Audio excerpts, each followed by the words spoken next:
사무엘상 30장 6절 말씀을 6절 한 구절 말씀을 제가 봉독해 올립니다. 사무엘상 30장 6절 한 구절 말씀 제가 봉독해 올립니다. 구약 459페이지. 백성들이 자녀들 때문에 마음이 슬퍼서 다윗을 돌로 치자 하니 다윗이 크게 다급하였으나 그의 하나님 여호와를 힘입고 용기를 얻었더라. 제가 다시 한번 봉독할게요. 30장 6절 말씀. 백성들이 자녀들 때문에 마음이 슬퍼서 다윗을 돌로 치자 하니 다윗이 크게 다급하였으나 그의 하나님 여호와를 힘입고 용기를 얻었더라. 아멘. 예, 오늘은 다섯 번째 이제 시간이고요. 제목은 회복 탄력성을 강화하라. 회복 탄력성을 강화하라입니다. 유키 소노마라는 사람이요. 쓴 하버드 행복 수업이라는 책이 있어요. 하버드 행복 수업. 그러니까 하버드 대학교 교수들이 이 행복에 대해서 어떻게 논하고 있는가를 말하는 책이에요. 이 교수들은 이제 행복하기 위해서 많은 필요 조건들이 있는데 그 중에 하나가 회복 탄력성을 가지라입니다. 인간이 살아가면서 행복하려면 회복 탄력성을 가지라예요. 이 회복 탄력성은 뭐냐면 이 심리학 용어인데 요즘에는 이 사회 전반적으로 두루 사용하고 있어요. 널리 사용하고 있어요. 유키 소노마는 이 회복 탄력성을 이렇게 정의합니다. 회복 탄력성이란 다양한 역경과 실패를 겪는다 하더라도 이를 발판 삼아 더 높이 도약하도록 하는 마음의 근육을 의미한다. 우리는 회복 탄력성 덕분에 어떤 상황에서도 다시 일어설 수 있고 새로운 행복을 발견할 수 있다. 아주 간단한 말이에요. 누구라도 위기를 겪지만 중요한 것은 그것을 얼마나 잘 딛고 일어서냐라는 거예요. 일어설 수 있는 그 마음의 힘이 바로 회복 탄력성이라고 하는 것입니다. 포스트 코로나를 준비하라는 주제의 다섯 번째 시간은 회복 탄력성을 강화하라요. 이 코로나 시기로 세계 시민들 모두가 열애 없이 회복 탄력성이 매우 중요해졌습니다. 전 세계는 지금 어느 때보다도 회복 탄력성이 매우 중요한 시기예요. 회복 탄력성으로 위기의 상황을 딛고 일어나서 새로운 도약을 해야만 하는 이제 그런 시기입니다. 모 언론사에 이상효 기자라는 분이 이런 기사를 썼어요. 제가 짧게 정리하면 이렇습니다. 코로나19 여파로 힘들어하던 50대 식당 주인이 숨진 채 발견되었다. 극단적 선택을 한 정황이 확인되었으며 범죄 혐의점이나 타살 가능성은 발견되지 않았다. 이에 따라 경찰은 부검하지 않고 공소권 없음 처분할 방침이다. A씨는 수년간 식당을 운영했으나 코로나19 여파로 직원들에게 급여를 제때 지급 못하고 부채가 쌓여 경제난을 겪었던 것으로 전해진다. 참 안타까운 소식이지만 어디 이 A씨 뿐이겠어요? 수많은 식당과 가게들이 부득이하게 휴업 및 폐업을 하게 되었죠. 최근에는 일부 자영업자들이 길거리에 나와서 시위를 하기도 했어요. 매출이 아예 그냥 반토막이 난 데는 그냥 부지기수고요. 일부의 전통 강호 업종들은 이것이 다 온라인이고 뭐 비대면이고 언택트로 전환이 되면서 그 사업의 존폐마저도 장담할 수 없는 그런 상황입니다. 분명 남일은 아니겠죠. 남일만은 아닙니다. 우리 주변에 흔하게 있는 일이에요. 우리와 연관된 사람들, 가족들, 친지들, 친구들 중에 얼마든지 있을 수 있는 일이죠. 이런 상황 속에서 우리 교회는요, 답을 가지고 있어야겠죠. 우리 교회는 답을 가지고 있어야죠.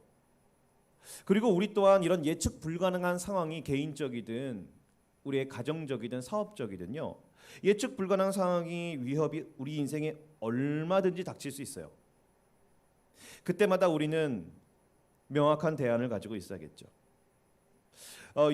저는 유키 소노마의 이 책을 읽으면서 그리고 또 코로나 상황을 지켜보면서 그리고 앞으로 코로나 이후를 생각해 보면서 저는 다윗이 가졌던 회복 탄력성, 위기와 어려움을 딛고 일어나 도약했던 그 다윗의 회복 탄력성에 대해 주목해 보았어요.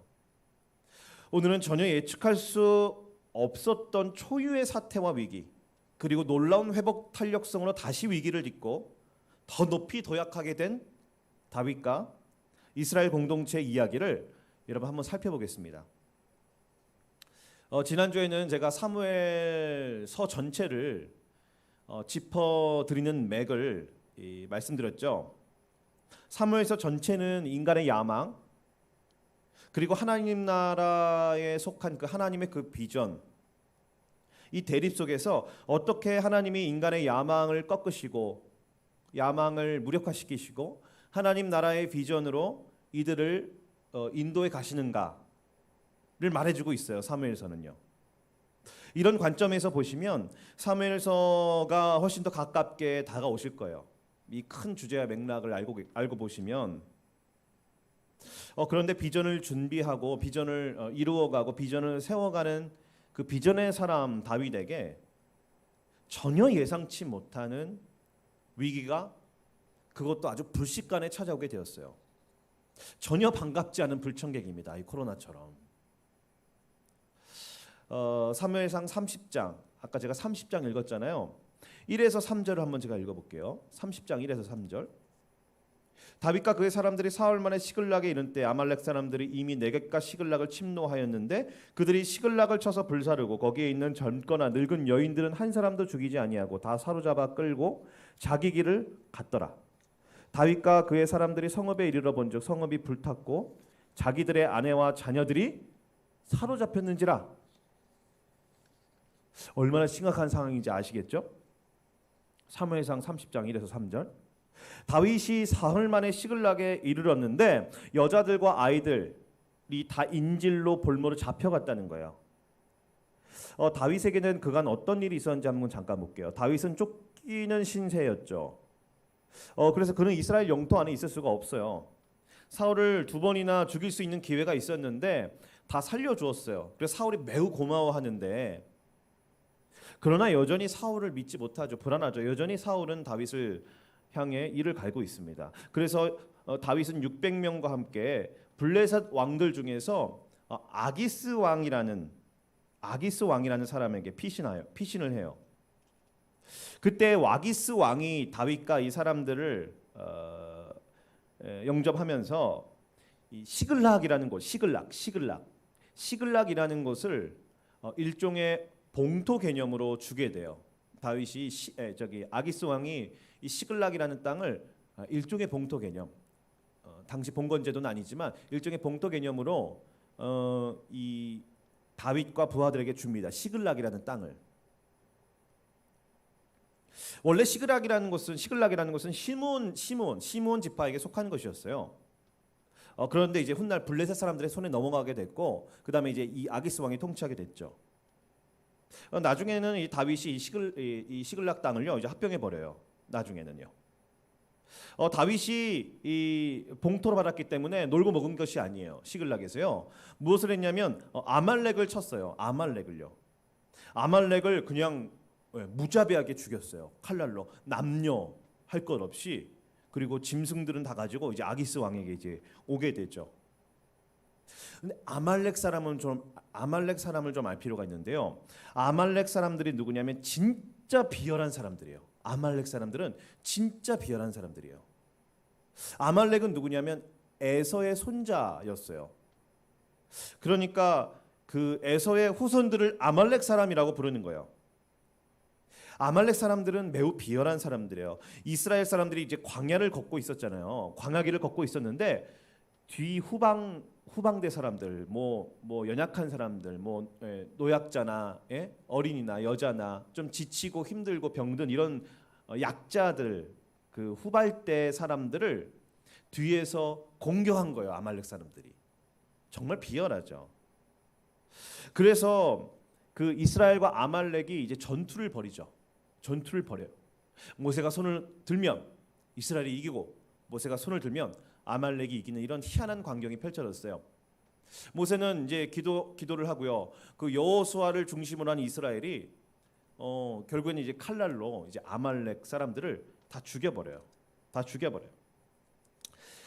여하튼 이 아주 저열한 이 아말렉 사람들의 행태 말미암아 이 여호와 하나님은 굉장히 진노하셨고 그를 이 아말렉 자손들을 다 없애버리겠다고 하나님 그렇게 말씀하셨어요. 하나님은 아말렉 자손들에게 일만의 자비함 없이 진노하시고 분노하십니다. 그런데 사무엘상 15장에서 어떤 사건이 일어나는데 사무엘이 이 사울에게 하나님의 음성이니까 당신은 가가지고 아말렉을 치고 모든 소유를 남기지 말고 다 진멸하라 그래요. 왕이고 뭐 남녀 심지어 노소까지 짐승까지 싹 다 죽이라 그래요. 그런데 사울이 불순종하죠. 왕을 살려두고 좋은 상태의 짐승들을 다 남기고 진멸하지 않아요. 사울이 신앙적인 판단을 해야 하는데 신앙적인 선택을 해야 하는데 그가 다분히 야망에 기반한 정치적 판단을 한 거예요. 그는 야망의 대명사입니다.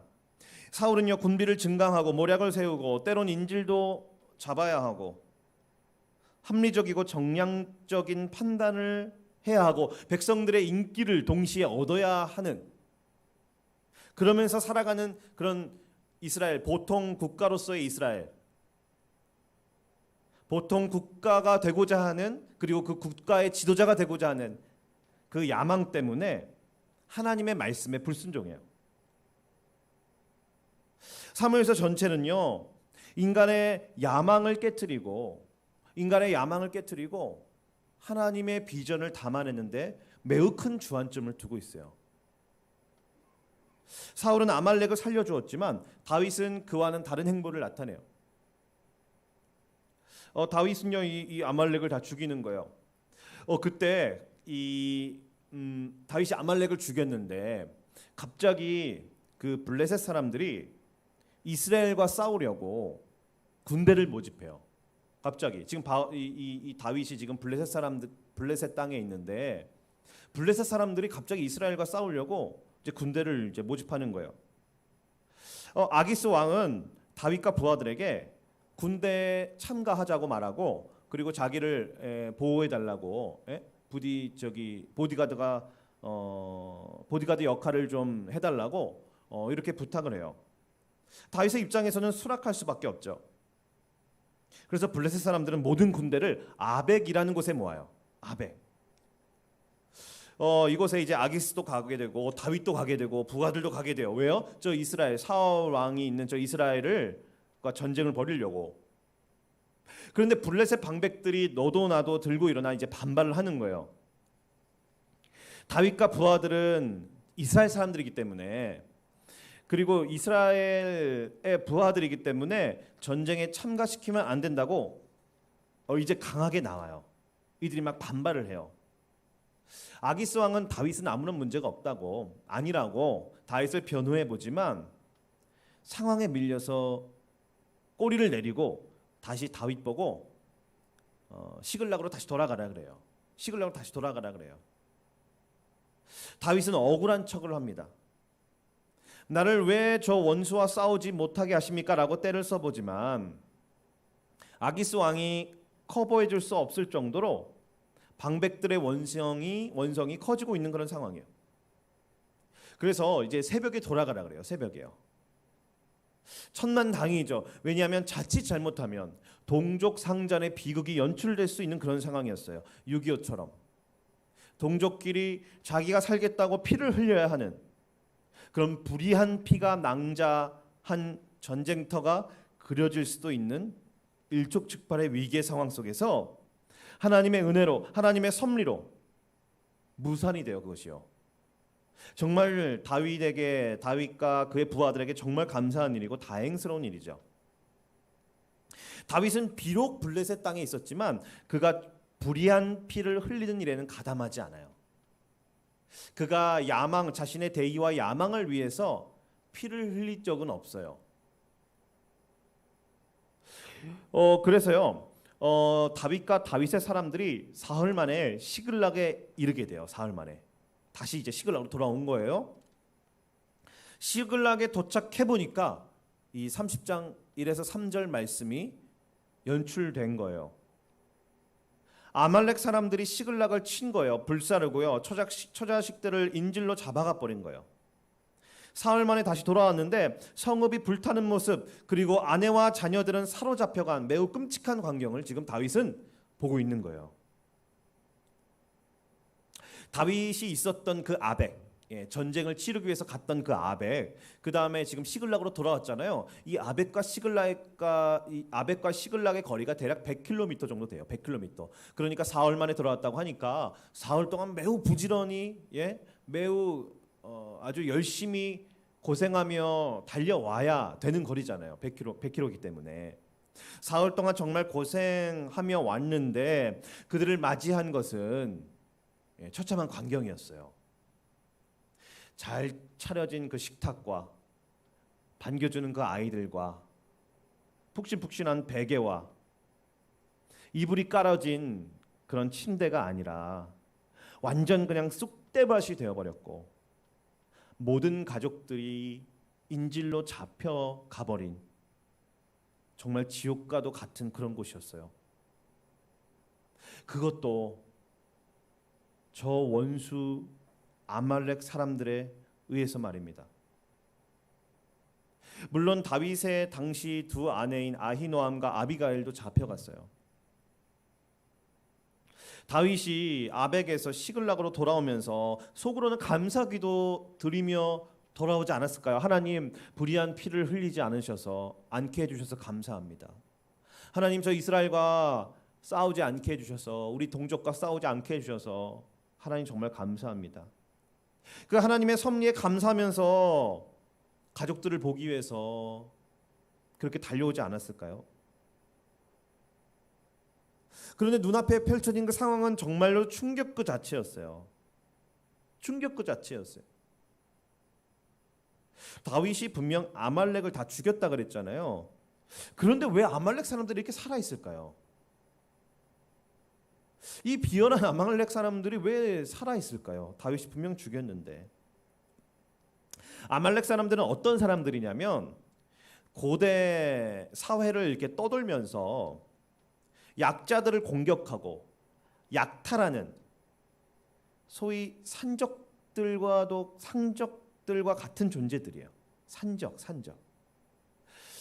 기생충 같아서요. 악착같이 죽여도 몇 명은 또 살아있고, 죽여도 또 살아있고, 잘 숨어 있다가 어디에 숨어 있는지는 몰라요. 잘 숨어 있다가 기회를 엿봐서 약탈을 일삼고 약자들을 공격하고 인질로 삼아서 협상을 하고, 아주 질이 매우 나쁜 일종의 범죄 집단이에요. 아말렉 사람들은. 바다로 말할 것 같으면 이제 해적이라고 할 수 있겠죠. 이들이 막 의협심이 강해가지고 인간애가 강해가지고 다윗이 자신들의 동족을 죽였기 때문에 이들이 다윗에 대한 복수심에 불타서 한 거 아니냐? 그렇지 않아요. 왜냐하면 복수였다면 다윗의 여자들, 그 다윗과 부하들의 그 여자들과 아이들을 그 자리에서 바로 죽였을 거예요. 그리고 30장 1절에 보면 시글락뿐만 아니라 네겝도 침노하였다고 나오는데 블레셋과 유다를 두루 다니면서 습격한 거예요. 이 아말렉 사람들이. 그래서 구약학자 송병헌은 이 사건을 이익을 노린 단순한 산적대의 습격으로 보는 것이 맞다고 주장해요. 그러니까 너무나도 어처구니 없이 허접한 약탈자들에게 뒤통수를 맞아버린 것이죠. 어처구니가 없는 일이에요.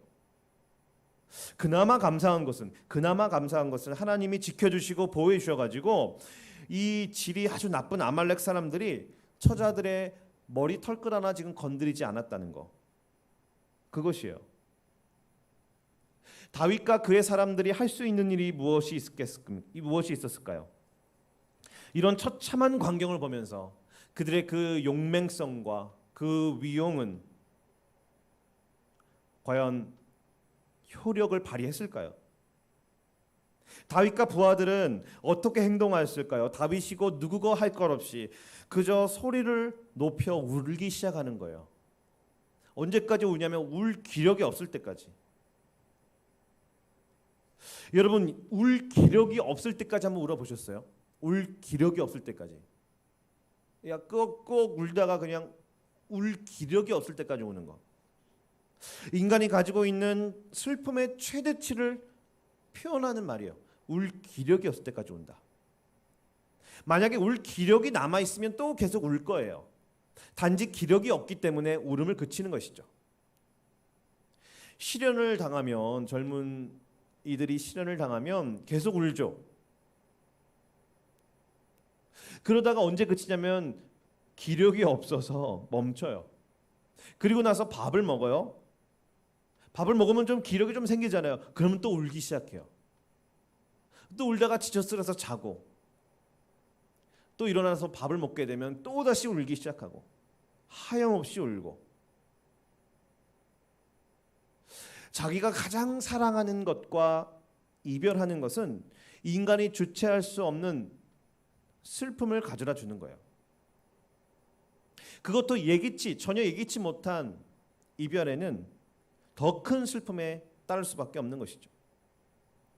미리 예비하지 못하고 미리 준비하지 못했으니까요.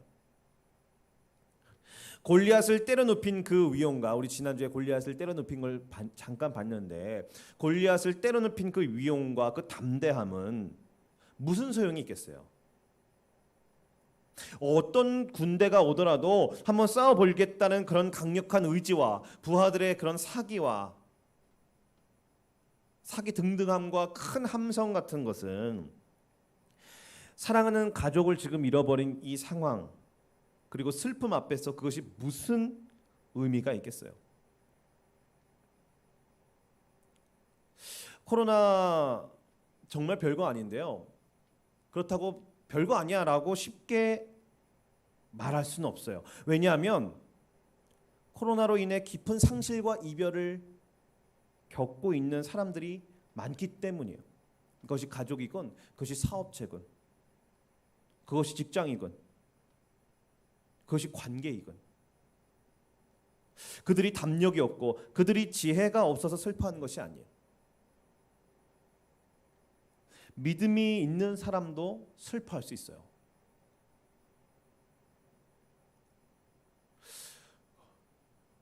지금 인도에서는요, 우린 수원시, 대한민국 이렇게 측정하지만 거기는 그냥 빌리지 마을에서 막 몇 주 만에, 그것도 목회자가 막 100명씩 죽고요. 그다음에 매일 문자가 와요.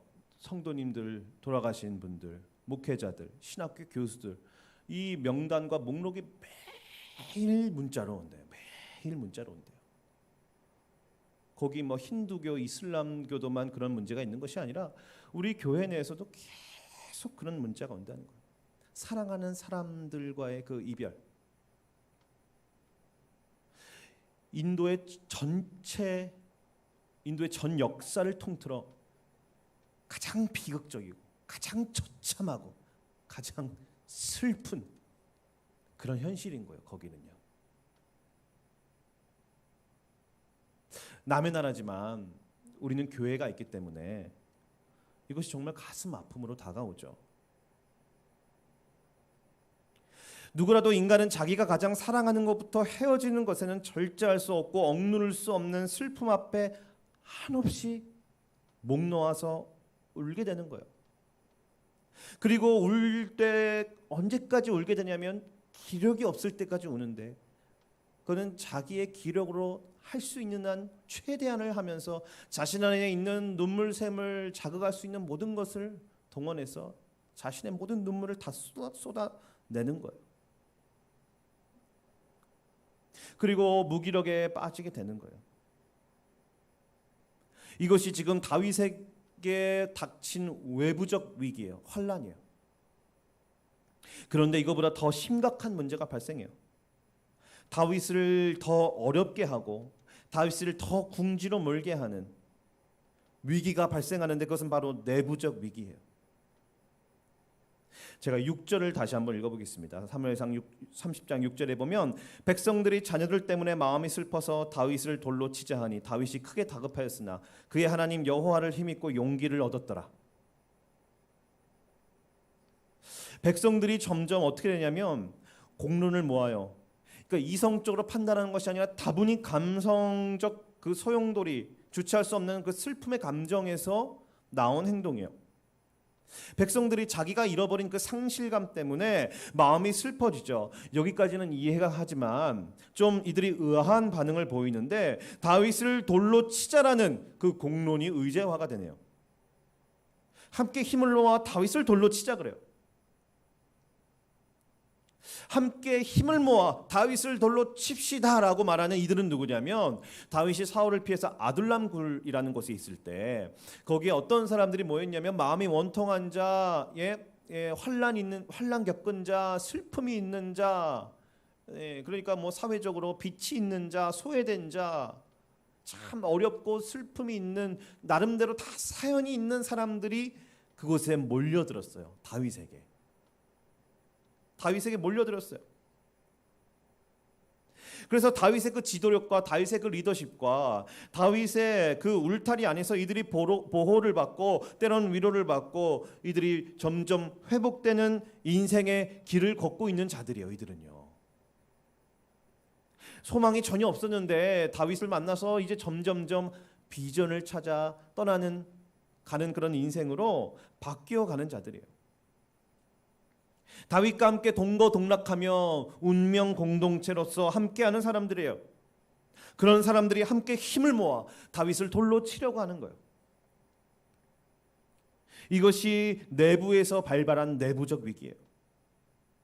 사람들은 어제는 형제요, 내일은 원수가 될 수 있는 것입니다. 영원한 적도 없고요, 영원한 친구도 없어요.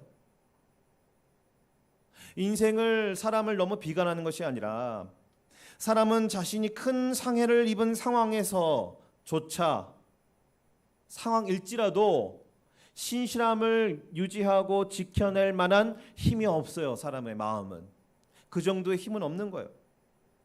자신이 주체할 수 없는 슬픔을 가지고 있다면 본능적으로 그리고 매우 감성적으로 그것을 매우 공격적이고 사납게 그 짐을 누군가에게 덮어씌우고 덜어내려고 할 거예요. 누군가를 비난하고 원망하는 자세를 취하려고 할 거예요. 그것이 지도자가 되는 경우가 다반사고요.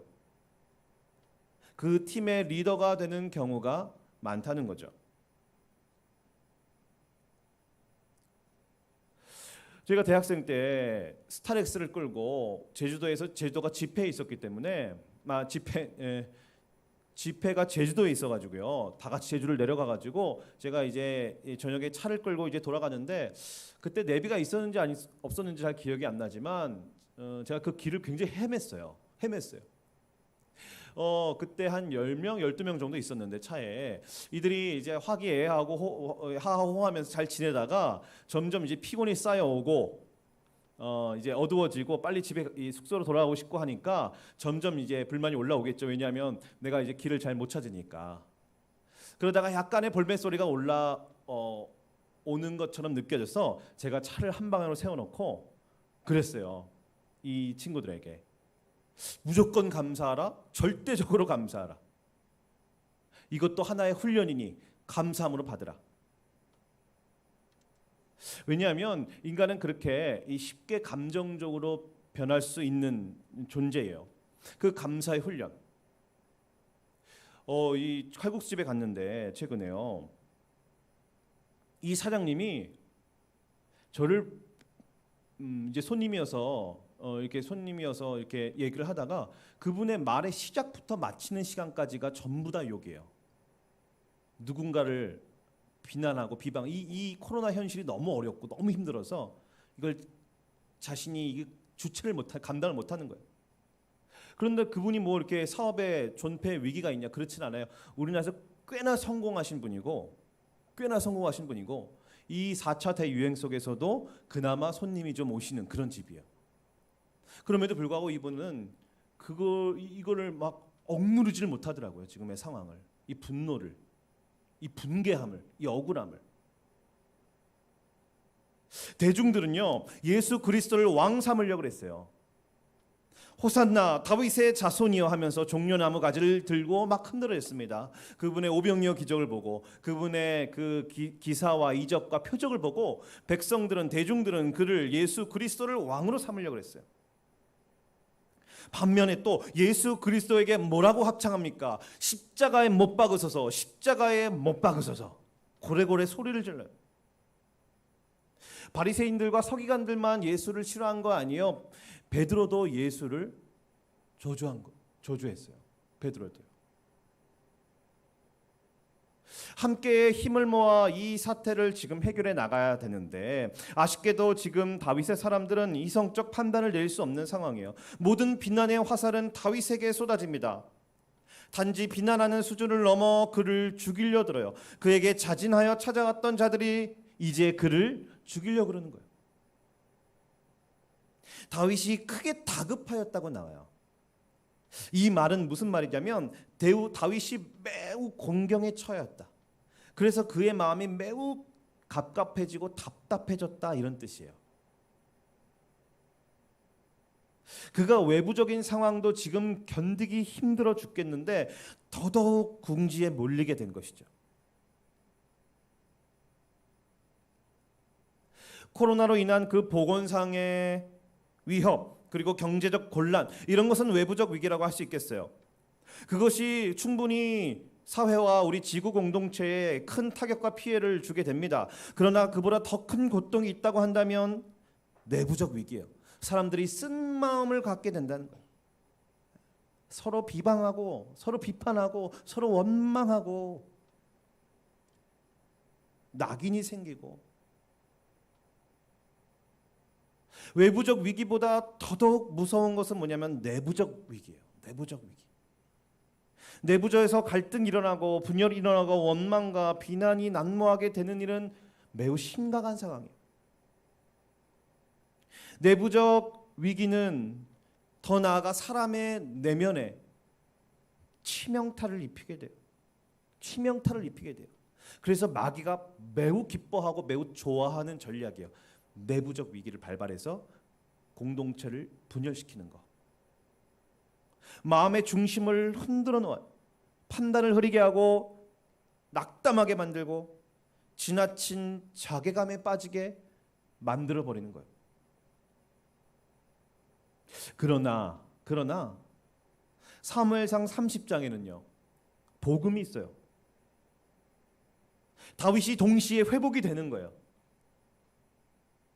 이때 회복 탄력성이라는 것이 무엇인지 이제 다윗이 보여줘요.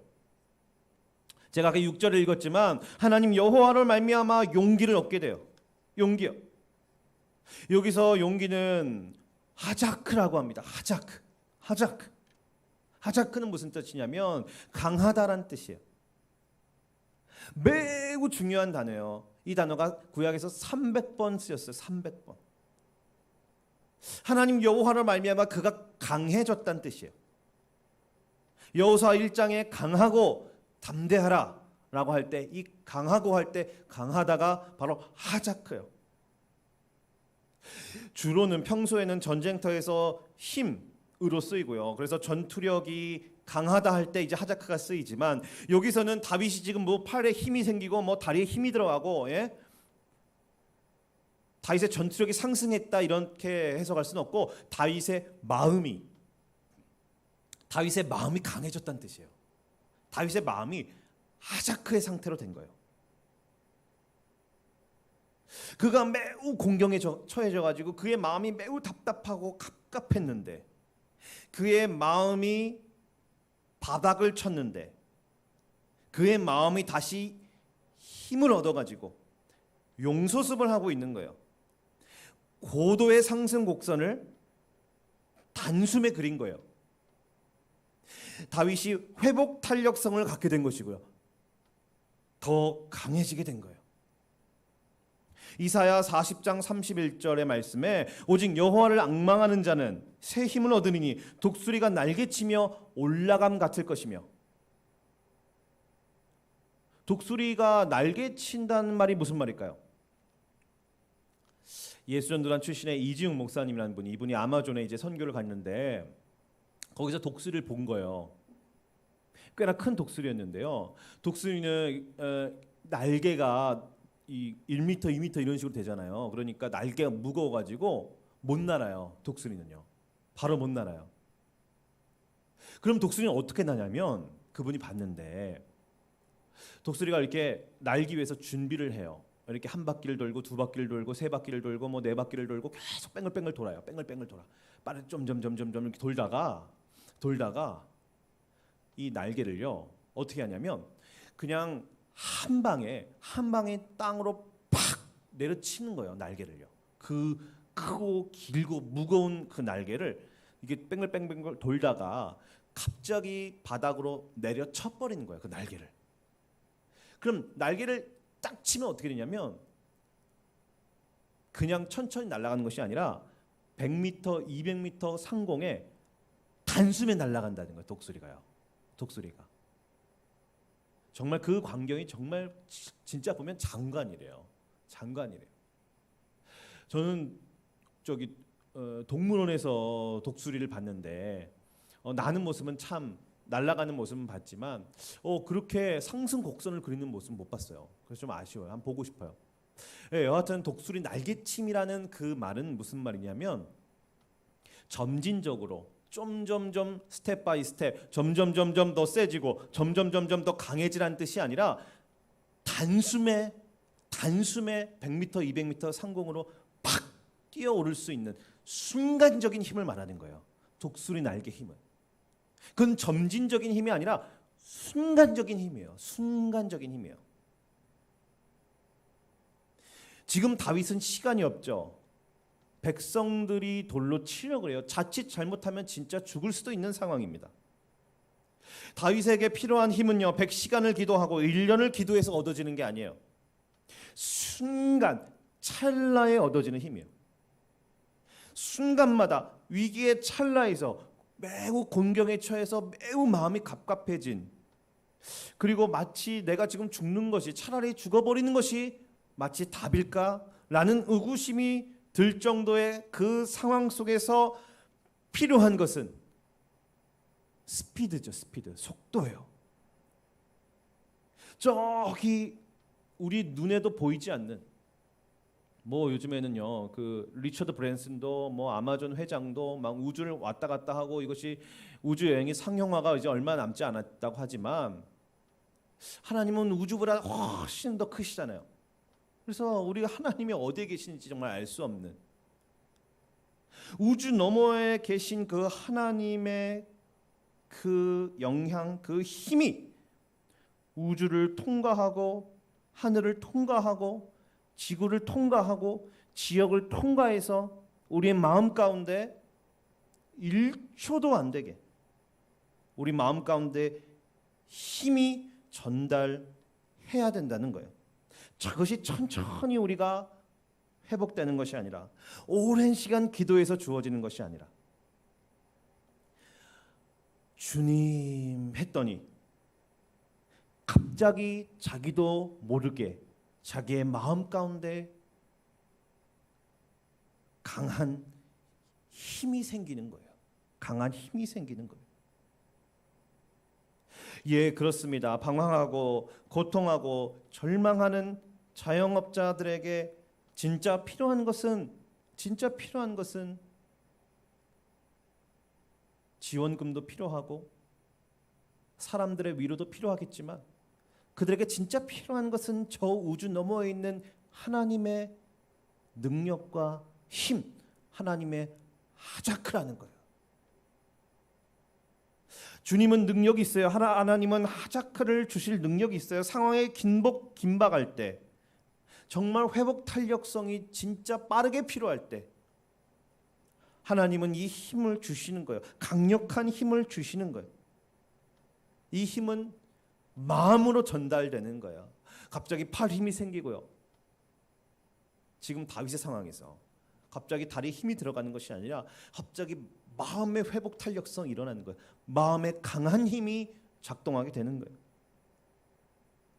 그래서 그가 위기를 딛고 더 약하게 되는 거예요. 위기를 딛고 도약하게 되는 거예요. 태풍이 오고 강풍이 오면 모든 공중에 나는 새들은 낮은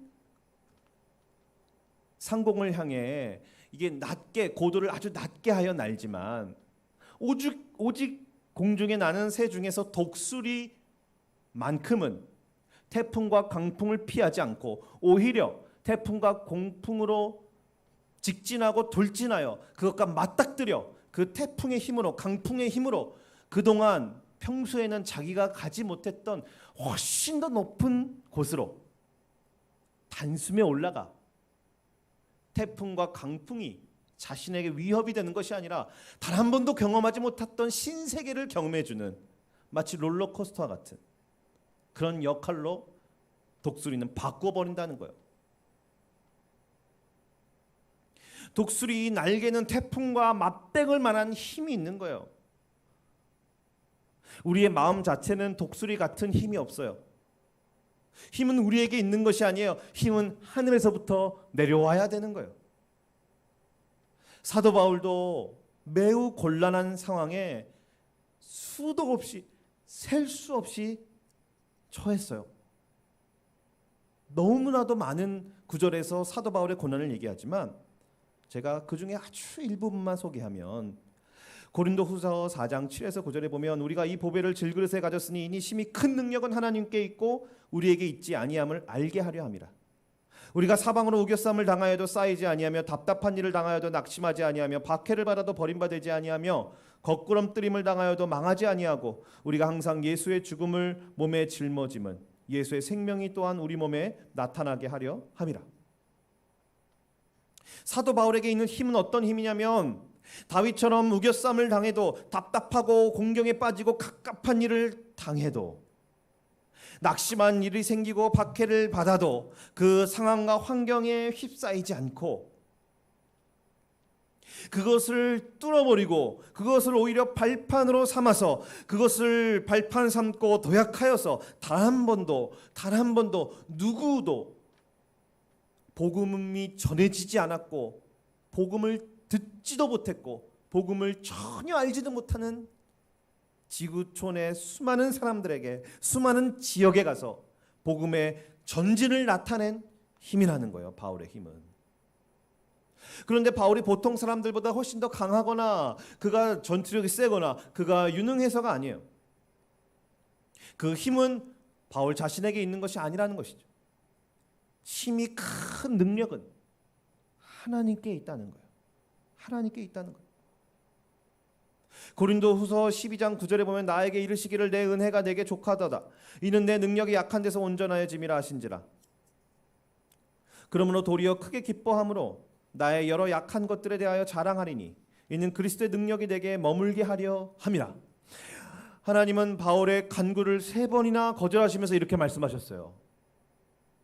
내 은혜가 너에게 참 족하구나. 내 능력은 있잖아. 너가 약할 때 주어진단다 라고 말씀하셨어요. 아마 바울이 간구를 3번 했지만 아마 10번 해도 똑같은 대답, 50번 해도 똑같은 대답, 100번 해도 다 똑같이 거절하셨을 거예요. 왜죠? 하나님의 크신 그 능력, 즉 그리스도의 능력은 인간의 상황과 능력이 매우 연약하고 약할 때, 바로 그때 주어지는 것이기 때문에 그래요. 그래서 고린도후서 12장 10절에 보면 바울이 그래서 그 상황과 환경을 오히려 기뻐한다고 말합니다. 그러므로 내가 그리스도를 위하여 약한 것들과 능력과 궁핍과 박해와 곤고를 기뻐하노니 이는 내가 약한 그때 강함이라. 이것이 바울의 영성인 거예요.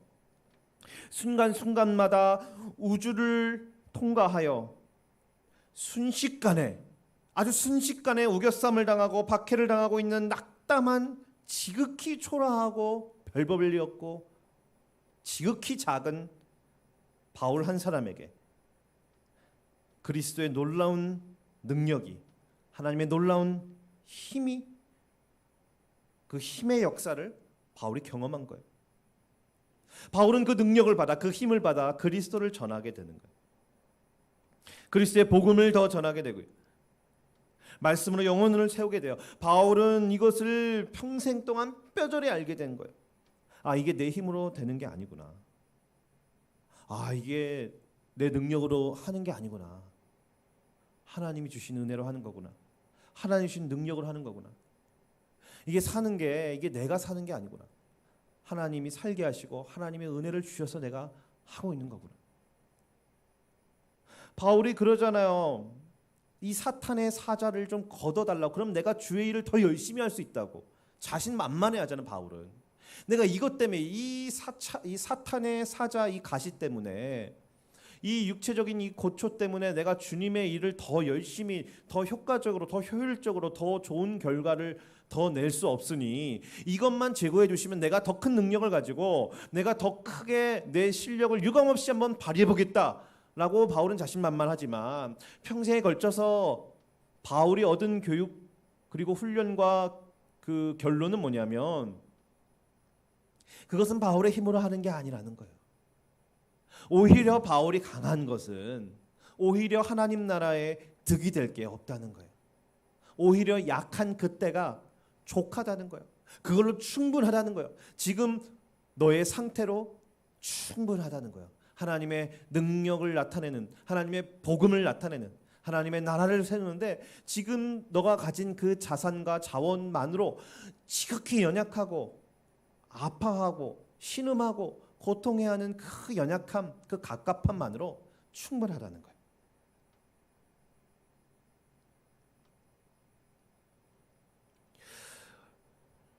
인도에 이제 목회자들과 화상으로 미팅하면서 그래서 이렇게 제가 권면을 했어요.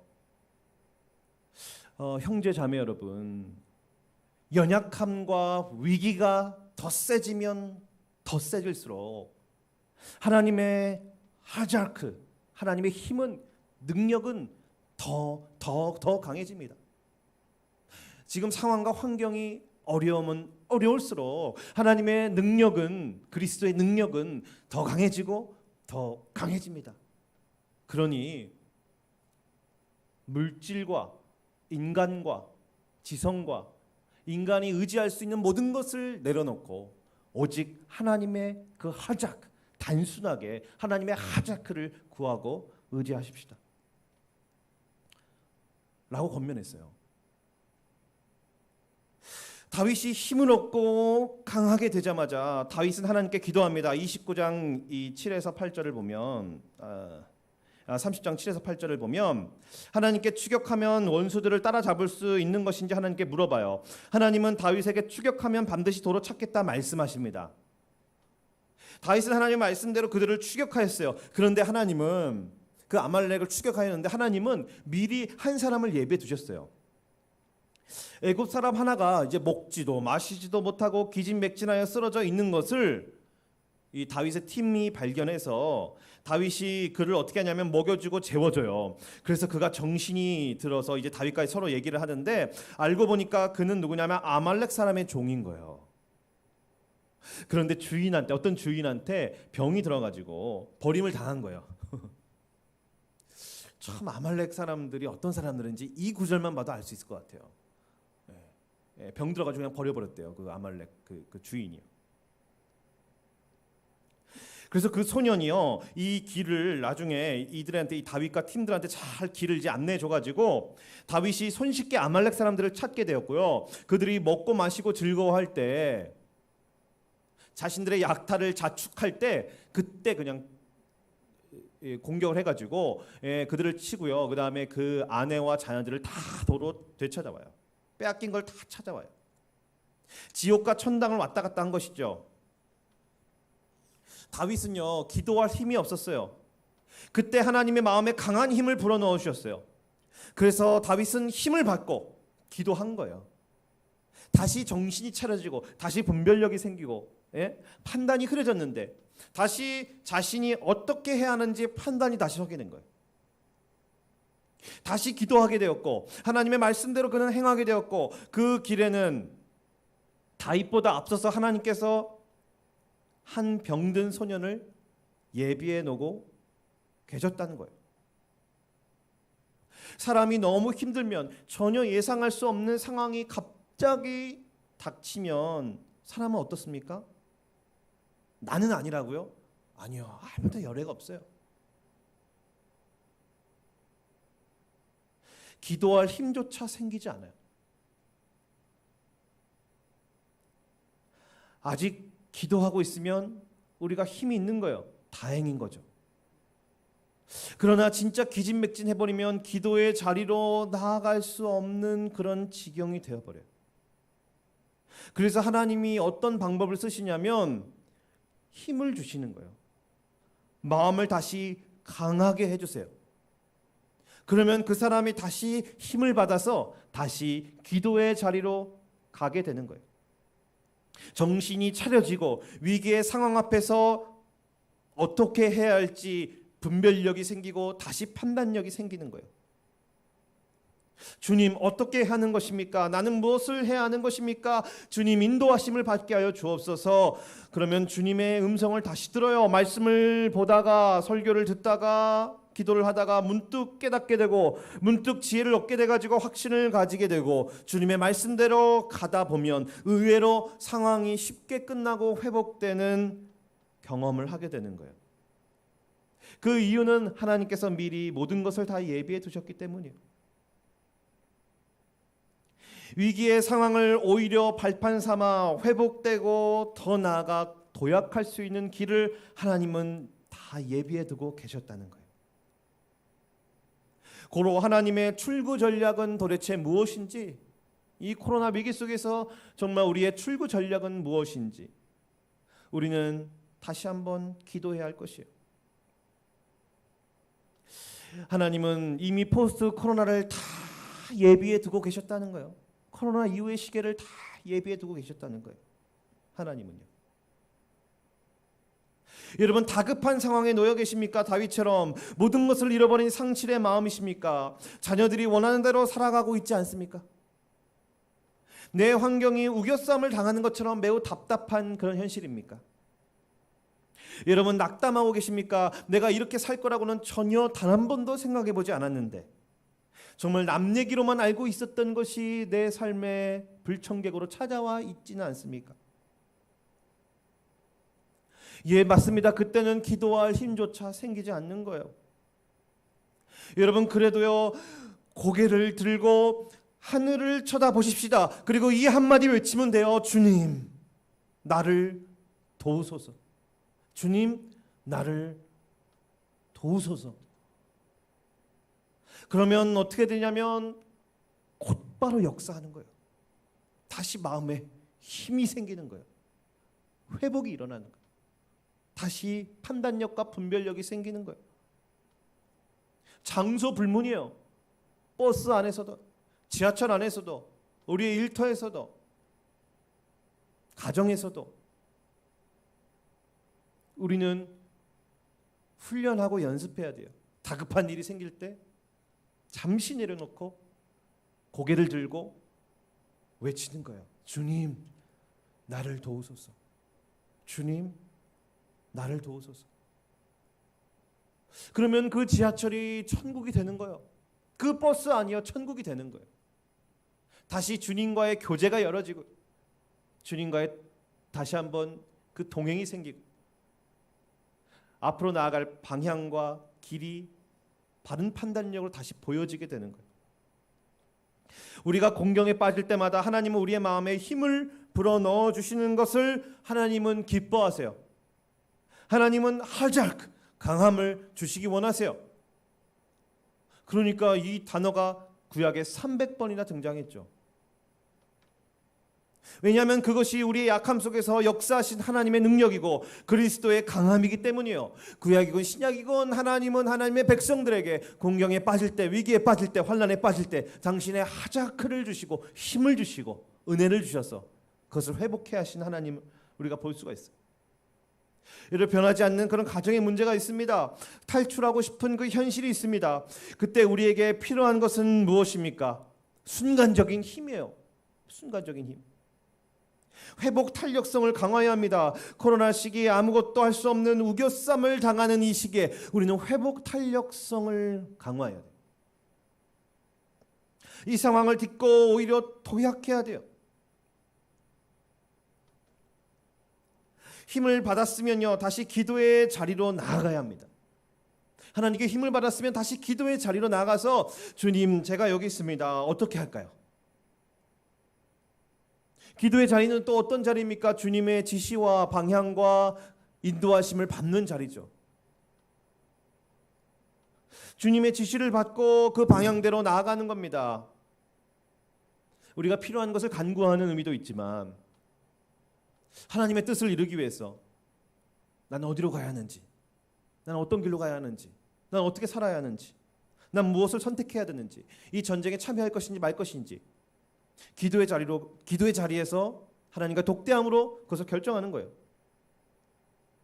미리 하나님이 다 예배해 놓으셨기 때문에요, 주님의 인도하심에는 인생의 승리가 있습니다. 그리고 역전이 있어요. 도로 찾아오게 될 뿐만 아니라 더 강하고 더 아름다운 모습으로 변화되는 거예요. 판단력이 다시 세워지고 우리가 할 일을 마땅히 해야 하는 것이죠. 시글락 사건이 있잖아요. 그러니까 before 시글락, after 시글락이 있는 거예요. 시글락 사건의 전과 후가 있는 거예요. 시글락 사건을 통해서 회복 탄력성을 더 강화하고 다윗과 다윗의 공동체가 더 아름다워지고 더 거룩해지고 더 정결해지고 더 하나님 나라의 문화에 맞는 새로운 것들이 창조가 되어지고 그 공동체에 더 단결력이 생기고 일심력이 생기고 더 공동체가 하나님의 뜻에 맞게 더 아름다워지는 거예요. 시글락 전의 모습과 시글락 후의 모습은 엄연히 다른 모습인 거예요. 하나님 원하시는 우리 성도들의, 우리 교회들의 모습도 그렇지 않을까요? 코로나 전과 후로 나누어지는 거예요. 코로나 전과 후로. 코로나를 통해서 오히려 더 회복 탄력성이 강화되고 더 거룩해지고 더 존귀해지고 더 아름다워지고 하나님 보실 때 하나님 나라를 위해서, 하나님 나라를 위해 쓰임받는 그 비전의 사람으로 더 빚어지고 더 다듬어지는, 코로나 전과 후가 확 갈려지는. 그러니까 하나님은 그림을 두 가지를 갖고 있어요. 시글락 사건이 터져서 다윗이 곤경에 빠졌지만 그것이 현실적인 하나님의 첫 번째 그림이고, 두 번째 그림은 하나님이 다윗에게 하자크 힘을 주셔가지고 다윗과 다윗의 공동체를 새롭게 더 아름답게 더 존귀하게 다듬어 가시려고 하는 새로운 그림을 하나님은 가지고 계신 거예요.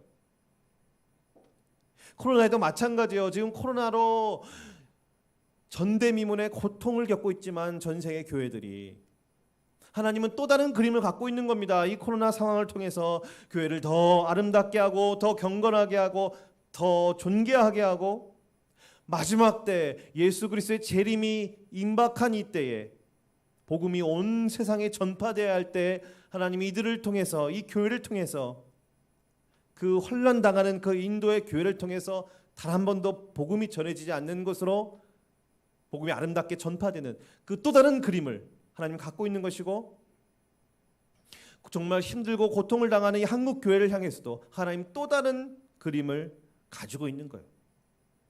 인간의 그 힘과 인간의 야망과 인본주의와 인간의 자랑과 인간의 공로와 인간의 지혜를 하나님 철저히 배격하시고 삭제되어져 버린 그 자리에 대신 하나님의 하자크를 힘을 불어넣으시고 하나님의 능력을 주시고 하나님의 은혜를 주심으로 그것이 새로운 방향으로 바뀌는 하나님 그런 그림을 갖고 있는 거예요. 회복 탄력성은 위기의 상황에서 오히려 도약하는 거예요. 기도하고 분별하여 하나님의 인도하심대로 다시 싸우러 가야 되는 거예요. 우리가 잃어버린 것들을 다시 회복하고 찾으러 가야 되는 거예요. 대유행 속에서도 그래서 기도함으로 우리가 할 일은 해야 하는 거예요. 잘 분별하여서 우리가 할 일은 해야 하는 거예요.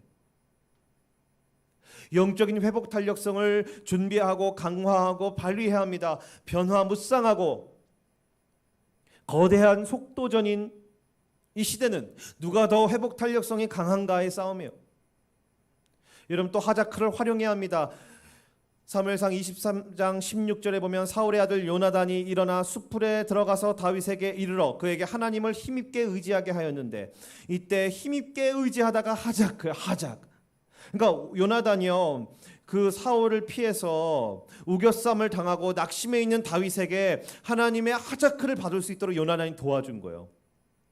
어떻게 도와주는가 하니 그 17절에 보면요, 요나단이 다윗에게 그러거든요. 다윗아, 두려워하지 말아라. 사울은 너를 해칠 수 없다. 너가 왕이 될 것이다. 나도 아니야. 너가 왕이 될 것이야. 나는 너 다음이 될 거야. 하나님의 말씀과 하나님의 언약과 하나님의 뜻을 그에게 들려주는 거예요. 그 사람을 향한 하나님의 뜻을 들려줌으로, 그에게 확실히 있게 전달해줌으로 다윗이 하나님의 하자크, 하나님의 힘을 얻은 거예요.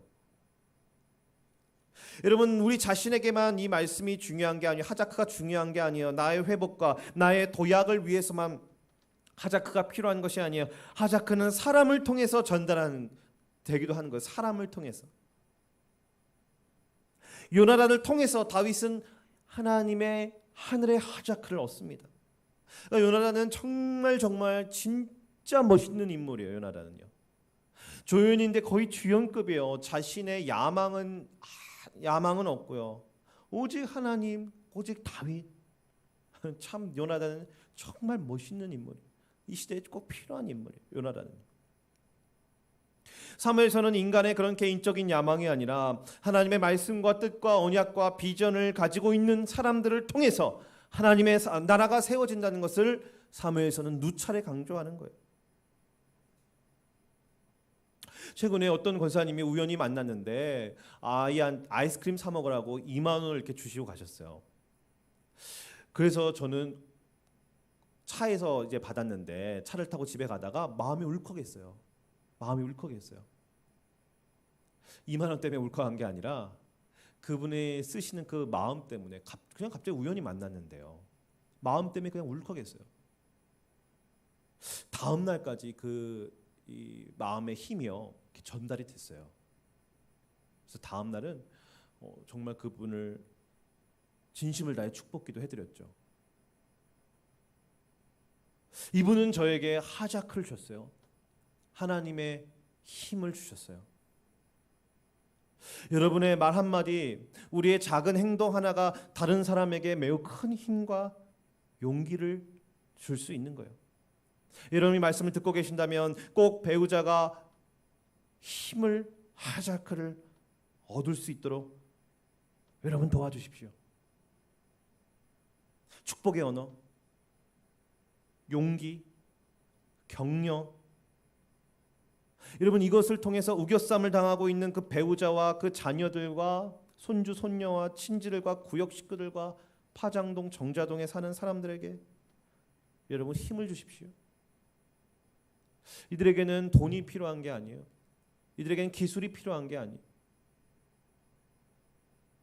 이들에게는 용기가 필요하고요, 격려가 필요하고 마음의 힘이 필요한 거예요. 마음의 힘이 필요한 거. 더 나아가 그리스도의 복음을 주십시오. 이 생에서는 고통당하지만 저 천국에서는 영생 복락을 누린다는 복음이야말로 이 세상 가장 강한 하나님의 힘, 하자크이신 거예요. 코로나 사태로 심각하지만 심각하면 심각할수록 복음은 얼마나 위대하고 복음만이 얼마나 아름답고 복음만이 얼마나 진실되며 복음만이 얼마나 참되며 복음만이 얼마나 소망이며 복음만이 얼마나 안전지대이며 복음만이 얼마나 피난처가 되는가. 복음의 위대함, 복음이 더 빛나는 거예요. 오히려 복음이 더 빛나는 거예요. 그래서 예수님 믿으세요라고 전도에 이제 한마디 더 해야 될 것 같아요. 저도요. 힘내세요. 예수님 믿으세요. 그리고 힘내세요. 힘내세요. 주님의 비결을 제가 소개함으로 말씀을 마칩니다. 히브리서 12장 2절에 믿음의 주여 온전케 하시는 예수를 바라보자. 그는 그 앞에 있는 기쁨을 위하여 십자가를 참으사 부끄러움을 개의치 아니하시더니 하나님 보좌 우편에 앉으셨느니라. 십자가를 참으신 주님의 비결은 십자가 이후에 있을 기쁨을 바라본 거예요. 그래서 그는 결국에는 하나님 보좌 우편에 앉으셨어요. 우리는 이제 어떻게 해야 되냐? 우리는 이제 고개를 들고 하늘을 바라보며 하나님 보좌 우편에 앉아 계시는 그 예수를 바라보면 되는 거예요. 여호와를 앙망하는 자, 앙망은 뭐냐면 여호와를 바라본다는 뜻이에요. 그 예수는 우리에게 하작 힘을 주실 것입니다. 이 고난과 이 역경을 지나 얻게 될 새로운 기쁨을 보게 하실 거예요. 스데반은 하늘 보좌 우편에 앉아 계신 예수를 보았습니다. 그리고 순교를 당하였어요. 예수를 쳐다보기만 해도, 예수를 바라보기만 해도 그것은 세상이 감당할 수 없는 엄청난 힘을 주는 거예요. 우겨쌈을 당하고 여러분 낙담하고 계십니까? 앞길이 보이지 않아 막막하십니까? 예수를 바라보십시다. 그분은 우리에게 다시 기쁨을 주실 것이고, 우리에게 다시 희락을 주실 것이고, 그분은 우리에게 용기를 주실 것이고, 그분은 우리에게 힘을 주실 것이고, 그분은 우리를 꾸짖지 아니하고 그분은 우리를 격려하실 것입니다. 이 예수로 말미암아 회복 탄력성을 강화하게 되시기를 예수님의 이름으로 축원합니다. 우리 말씀